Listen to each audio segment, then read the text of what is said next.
The Dwayne effect. I buy purple shoes. Dwayne says they go with nothing, so they go with everything. The right and the left are different sizes. Dwayne talks the clerk into giving me a discount. At the next store, I buy a turquoise jacket. Dwayne says it's mint. He tells me he makes shopping more economical by swapping price tags from cheaper pieces. He's developed a technique, which means someone someday will pay more for less. I tell him I worry he'll be punched in the face by a stranger. He responds by asking a stranger if she likes to dance. The stranger likes to dance. Dwayne looks back at me as if this will save him. It probably will. Dwayne lives with a gay couple. I avoid more shopping by stealing their shirts. Dwayne is this type of influence. He tells me to take one shirt, but I take two.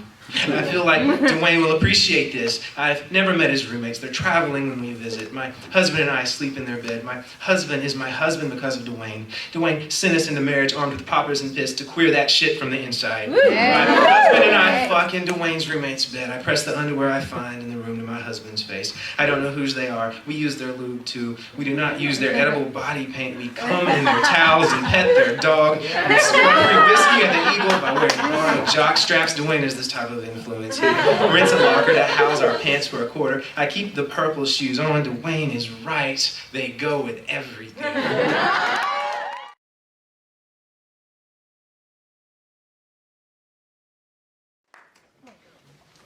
So this is from my novel, Run Free. The bathroom door closed and Faye ran to it. "Errol!" she screamed. Panic shot through her like caffeine, stirring her bowels, all while increasing the wild throbbing in her left breast. "Errol, open the door!" Faye banged harder and rattled the doorknob. She pressed her face to the door, trying to listen for sounds. Myrtle, who was obviously taken aback by the terror in her sister's voice, grabbed Faye's arm. "Faye, I'm only in the bathroom. What's the matter with you? We can't leave here. Mama wants us. Mama needs us." Faye pushed her sister's hand away. "You don't understand, Myrtle. I'm not right. Please, help me open this door." Faye banged and banged on the door. Her life depended on it. For if Errol Jr. didn't open the door, she would die.